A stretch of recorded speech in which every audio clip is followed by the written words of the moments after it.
Assalamualaikum warahmatullahi wabarakatuh. Salam sehat, salam sepak bola, salam sliding. Halo slidingers, kembali lagi bertemu di channel Uncle Sliding. Tayangan Uncle kali ini akan mengulas persaingan kompetisi domestik BRI Liga 1 papan atas. Kompetisi BRI Liga 1 semakin panas. Menjelang langkah menuju akhir kompetisi, persaingan semakin keras. The Guardian Bayangkara FC, Singoedan Arema, Maung Bandung Persib Bandung, Baju Hijau Persebaya Surabaya, dan Serdadu Tridatu Bali United memperebutkan gelar juara bergengsi Liga 1 di musim ini dengan segala tantangan yang luar biasa. Kali ini Uncle akan melihat peluang 3 tim teratas hingga laga ke-23 kali ini. Yuk langsung saja kita cek ulasan lengkapnya, statistik ketiga tim dan jadwal pertandingannya. Oh iya, tapi yang belum subscribe, jangan lupa klik dulu tombol subscribe-nya ya, like dan aktifkan notifikasi loncengnya untuk mendapatkan informasi terbaru dari Uncle. Let's go! Statistik performa ketiga tim. The Guardian Bayangkara FC juara Liga Indonesia musim 2017 dengan segala kontroversinya di musim itu. Di musim ini Bayangkara tampil ciamik, menempati posisi puncak klasemen dengan total poin 49, hasil dari 15 kali menang, 4 kali seri, dan 4 kali kalah. Dari 5 laga terakhirnya, The Guardian mencatatkan hasil 4 kali menang dan 1 kali kalah. Kunci Bayangkara yang masih bertahan di persaingan papan atas kali ini salah satunya adalah karena mampu menang di laga krusial, termasuk saat mampu comeback 2-1 saat melawan Persebaya dan di laga terakhirnya menang atas Persib Bandung 1-0. Bayangkara FC memang tim kemarin sore baru muncul di 2017, namun faktanya bentukan tim hasil merger PS Polri dengan Surabaya United ini menjelma menjadi salah satu tim yang memiliki tren juara. Saat ini Bayangkara FC masih memiliki 8 pemain yang pernah membawa juara The Guardian Bayangkara FC di tahun 2017. Sebut saja kiper Awan Seto, Putu Gede, TM Iksan, Jajang Mulyana, Leo John, Wahyu Subo, Evan Dimas hingga Dendi Sulistiawan. Sedangkan 3 musim berikutnya, Bayangkara FC tidak pernah lepas dari 5 besar dan selalu menjadi salah satu tim yang bersaing di papan atas. Di musim 2018, masuknya winger Sani Rizky, penyerang Herman Zuafo, dan gelandang bertenaga Adam Alis, serta Anderson Sales dan M. Hargianto, hingga membuat Bayangkara FC kali ini total memiliki hampir 15 pemain yang telah bersama selama 2 musim. Menurut Uncle, ini menjadi salah satu kunci kebersamaan Bayangkara, rapihnya organisasi dan kolektivitas permainan The Guardian karena hampir seluruh skuadnya sudah saling mengenal dan gaya permainan dan skill kemampuan masing-masing pemain. Faktanya hanya kebobolan 16 gol dengan mencetak 11 kali clean sheet, bukti tangguhnya organisasi dan disiplin para pemain The Guardian Bayangkara FC. Masuknya Ezekiel Doasel, Andik Firmansyah, dan Melvin Place di putaran kedua menjadi salah satu kunci Bayangkara tajam dengan mencetak 30 gol. Peringkat kedua Singoedan Arema FC. Singoedan Arema FC muncul di posisi papan atas dan menjadi salah satu kandidat juara musim ini. Tercatat Singoedan dari 5 laga terakhirnya mencatatkan hasil 3 kali menang dan 2 kali seri. Arema yang memiliki tradisi sejarah panjang papan atas gelar juara di kompetisi Liga Indonesia, namun di 3 musim terakhirnya Arema FC seakan menurun. Terakhir prestasi Arema adalah di musim 2014 saat masuk semifinal kompetisi Liga Indonesia. Namun di musim ini, pasukan Eduardo Almeida memiliki kans menjadi juara. Tangguhnya organisasi dan disiplin para pemain Arema di musim ini menjadi salah satu kunci Singoedan merangsek ke papan atas. Tercatat Kusedia Yudo tidak terkalahkan di 20 laga terakhir. Adalah fakta bahwa Arema kali ini memiliki mental pemenang dan patut diperhitungkan. Bukan saja rekor tidak terkalahkan, Arema hanya kebobolan 14 gol dan 13 kali gawang Adilson Maringa mencatatkan clean sheet. Rekrutan Arema di musim ini terbilang sangat baik. Sergio Silva, Carlo Fortes, dan Renzi Yamaguchi adalah 3 pemain asing yang baru pertama kali bertanding di kompetisi Indonesia. Namun ketiganya memiliki mental bertanding dan determinasi yang luar biasa dan mampu beradaptasi dengan cepat. Selain itu, pemain asing keempat Arema juga sangat luar biasa ya slidingers. Kiper asal Brazil, Adilson Maringa, menjadi salah satu sosok kunci dalam menjaga tembok Arema musim ini. Selain itu, hadirnya 2 pemain bermental juara, Fabiano Beltrame dan Sandi Sute, pemain yang pernah menjadi kunci membawa Macan Kemayoran juara di musim 2018, akan membangkitkan determinasi dan menjaga mental pemain dengan hadirnya pemain yang memiliki tradisi mental juara. Bali United di peringkat ketiga. Mengawali musim 2021 kali ini dengan kurang baik, Serdadu Tridatu Bali United mulai menemukan ritme kompetisi di awal putaran kedua. Dari 5 laga penampilan terakhirnya, Serdadu Tridatu bermain sangat baik dengan mencatatkan 4 kali menang dan 1 kali hasil imbang. Di laga terakhirnya, kelengahan lini belakang Bali United membawa PSM berhasil menyamakan skor menjadi 2-2.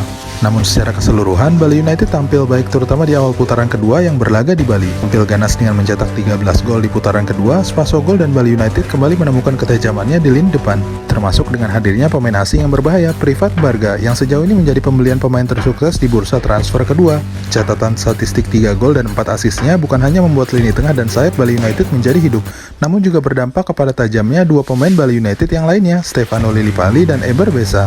Bali United sendiri memiliki mental juara cukup mumpuni di 3 musim terakhir. Hadirnya para pemain bermental juara Ilyas Pasojevic, Stefano Lillipali, dan Haryono membuat Bali United tampil terengginas. Selain itu, dukungan jago taktik pelatih Bali United Coach Teko adalah jaminan Bali United menjadi salah satu kandidat yang harus diwaspadai.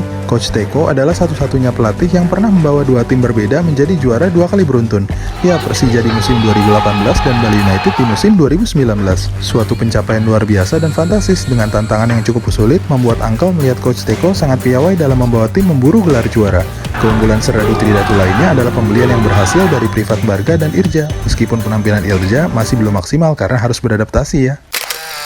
Catatan Uncle, persaingan menjelang pertengahan putaran kedua akan krusial, saling sikut di papan atas sangat menarik. Tercatat dari pekan ke-16, perubahan papan atas klasemen sangat fluktuatif. Bayangkara, Persib, dan Arema di pekan 16 sempat mendominasi 3 besar, dan memasuki pekan ke-20, baju hijau Persebaya mulai mendekati puncak klasemen dengan jarak tim di 5 besar sangat tipis. Namun di pekan ke-23, Bali United menyalip Persib Bandung dan Persebaya di urutan ketiga, sedangkan Arema FC dan The Guardian Bayangkara FC konsisten menjaga jarak. Arema yang ditahan imbang seri oleh Persija dan Bayangkara yang berhasil mengalahkan Persib Bandung 1-0 lewat gol Sani Rizky sangat krusial bagi The Guardian menjaga jarak, serta Maung Bandung yang masih memiliki 1 partai tunda melawan Jukueja PSM Makassar.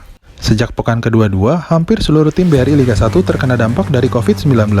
Peraturan wajib PT LIB dan PSSI yang tertuang dalam Statuta Ketentuan Pasal 52 adalah PSSI dan PT LIB membentuk Satgas COVID-19 dan melakukan tes pengujian. Merebaknya COVID-19 hampir merata di seluruh tim, membuat manajemen tim dan pelatih harus pintar dengan cerdik mengatur strategi dalam menjaga ritme permainan. Tercatat Persebaya dan Persib salah satu yang terkena dampak karena tidak bisa menurunkan beberapa pemain andalannya, yaitu Bruno dan Taisei Marukawa, hingga 10 pemain Persib. Imbasnya baju hijau harus melorot ke peringkat 4. Selain itu, faktor cedera pemain juga menjadi perhatian khusus pelatih, terutama Singoe dan Arema FC yang harus pasrah ketika kipernya Adilson Maringa tampaknya harus menepi hingga 2 pekan ke depan. Mengingat dampak pandemi ini, maka seluruh tim harus mempersiapkan seluruh pemainnya agar dapat bertanding maksimal. Jika melihat materi pemain di musim ini, baik Bayangkara, Arema FC hingga Bali United memiliki kedalaman materi pemain pelapis yang cukup baik. Jika Bayangkara FC memiliki Andik Firmansyah, Arturius Bonai, Sani Rizky hingga Herman Zumafo, terutama 2 pemain terakhir yang memberi kontribusi nyata bagi The Guardian di 2 laga terakhirnya dengan gol yang membawa Bayangkara bertahan di puncak klasemen. Sedangkan Singoe dan Arema FC yang juga terkena cedera pemain dan COVID-19, terakhir M. Rafli harus menepi 10 hari karantina karena terdampak COVID-19. Pelatih Eduardo Almeida harus menyesuaikan strategi dan taktik yang diturunkan termasuk di 5 laga ke depannya. Mampukah Teguh Amiruddin, Rizky Dwi Febrianto hingga Ridwan Tawainela memberikan konsistensi nyata seperti di 2 laga terakhirnya? Di saat yang lain, Serdadu Tridatu menurut Uncle memiliki kedalaman dan materi pemain yang paling dalam. Masuknya Irja dan Privat Barga yang langsung dapat beradaptasi dengan permainan tim membuat Teko cukup yakin akan skuad Bali United kali ini. Teko masih memiliki ketajaman Lerby, ex-top skor Borneo musim 2017 lalu, dan Yabes Roni. Catatan Uncle berikutnya adalah musim transfer putaran kedua berhasil dimanfaatkan oleh Bali United dengan sangat baik.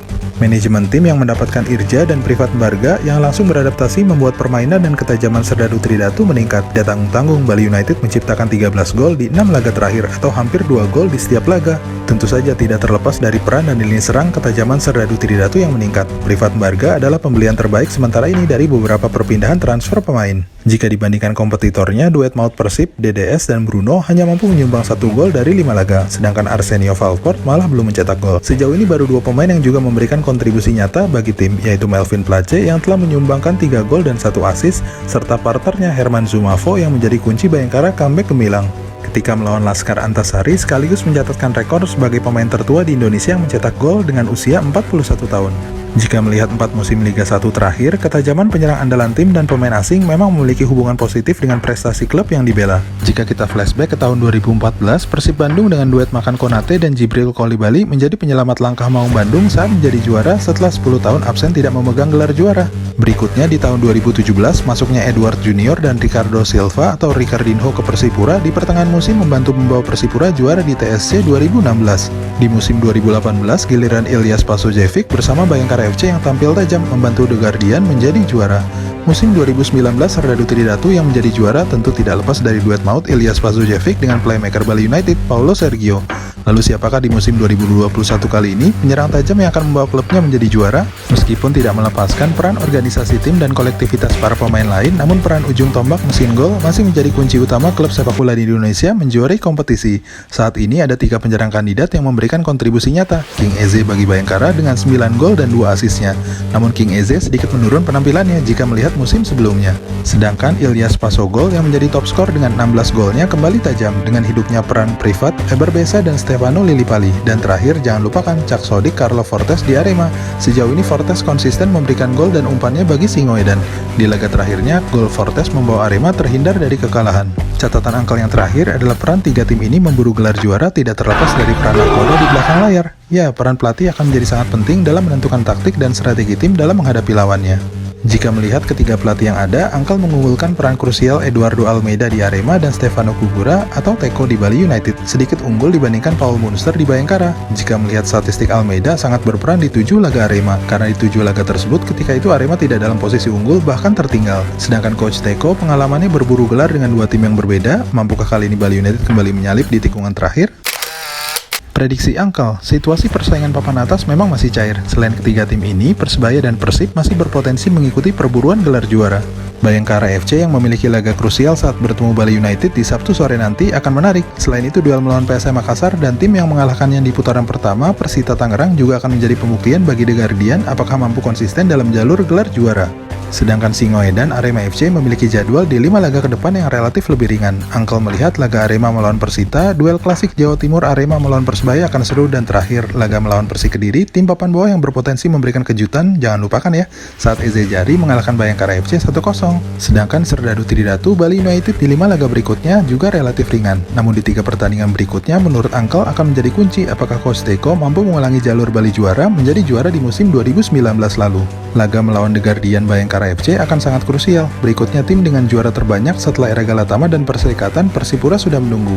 Persipura yang bangkit termasuk mampu mendominasi penguasaan bola di 6 laga terakhirnya akan sangat berbahaya. Terakhir Persela Lamongan, tim yang berada di jurang degradasi, juga berpotensi menjadi batu sandungan, mengingat Persela tentu memerlukan 3 poin untuk menjauh dari zona degradasi. Kita tunggu saja ya Slidingers, siapakah yang menyalip dan tersalip di tikungan terakhir.